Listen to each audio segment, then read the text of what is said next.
Hello बच्चों, let's read the question. In the following questions, a statement of assertion is followed by a corresponding statement of reason.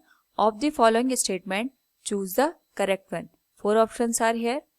Assertion is, in an oscillator, the feedback is in the same phase, which is called as positive feedback. And reason is, if the feedback voltage is in opposite phase, the gain is greater than 1. First of all, we will discuss here the key concept, which is working of oscillator. Now यहाँ पे जो oscillator है किस तरीके से function करता है, पहले हम उसे डिस्कस करते हैं. तो जो ऑसिलेटर होता है इसमें दो सर्किटरी होती है. पहला आपके पास होता है ट्रांजिस्टर, एम्पलीफायर, और दूसरा होता है यहाँ पे फीडबैक सर्किट. तो जो ये फीडबैक सर्किट होता है एक्चुअली में इसका फंक्शन होता है इनपुट को सप्लाई देने का. तो सबसे पहले यहाँ पे जो ट्रांजिस्टर एम्पलीफायर होता है, it is connected to the input signal like this.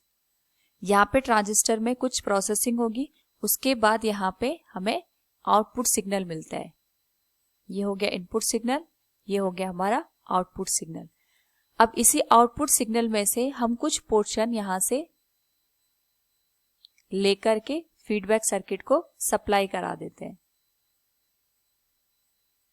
और ये जो फीडबैक सर्किट होता है यहाँ पे प्रोसेसिंग करके इसका कुछ पोर्शन हम इनपुट सिग्नल को प्रोवाइड करवा देते हैं.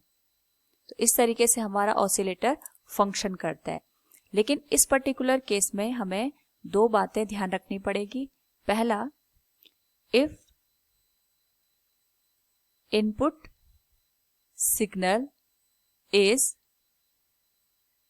इन फेज विथ फीडबैक. तो इस पर्टिकुलर केस में हमारे पास जो कंडीशन बनती है वो ये है कि इनपुट सिग्नल और जो फीडबैक सिग्नल होते हैं वो एक दूसरे के इन फेज होते हैं. कहने का मतलब हो गया, सपोज यहाँ पे हमारे पास ये इनपुट सिग्नल है. इनपुट सिग्नल को जब हमने ट्रांजिस्टर के एम्पलीफायर के थ्रू पास कराया तो मे बी इसका आउटपुट 180 डिग्री शिफ्ट होके हमें यहाँ पे मिले.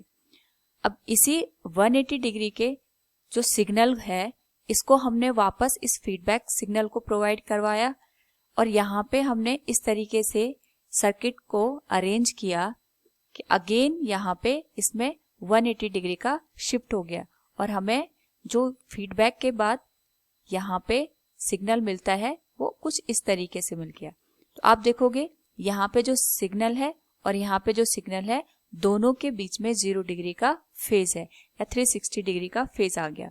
तो हम कह सकते हैं both are in phase with each other. इस पर्टिकुलर केस में जो फीडबैक हमें मिला है उसे हम कहते हैं पॉजिटिव फीडबैक.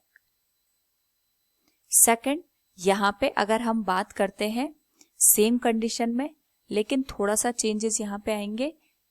सेकंड केस, अगर इनपुट सिग्नल इज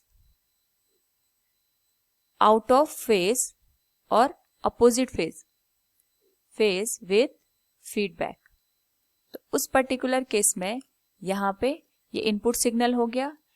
प्रोसेसिंग के बाद यहाँ पे हमें आउटपुट सिग्नल मिला और इन केस हमारे पास जो फीडबैक सिग्नल है यहाँ पे हमने सर्किट को इस तरीके से अरेंज किया कि यहाँ पे जो सिग्नल मिला वो अगेन हमें सेम मिल गया इस तरीके से. तो यहाँ पे जो सिग्नल मिलेगा इनपुट पे और यहाँ पे फीडबैक में जो सिग्नल होगा both will be in opposite phase. तो इस पर्टिकुलर केस में जो फीडबैक कंसीडर किया जाता है दैट इज नेगेटिव फीडबैक.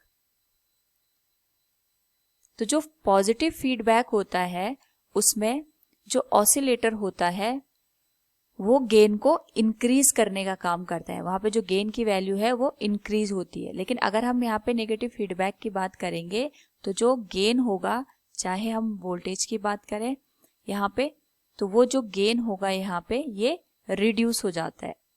तो फ्रॉम द क्वेश्चन यहाँ पे गिवन है, in an oscillator the feedback is in the same phase which is called as a positive feedback, it is correct, but the reason is if the feedback voltage is in opposite phase the gain is greater than 1।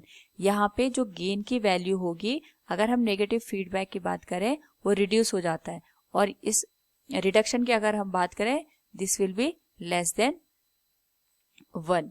जो gain होगा यहाँ पे वो 1 से less than होगा। सो हम कह सकते हैं here reason is incorrect. So from the given option we can say here assertion is correct but reason is incorrect. So option C will be the correct answer. Hope all you understood it. Thank you and best of luck.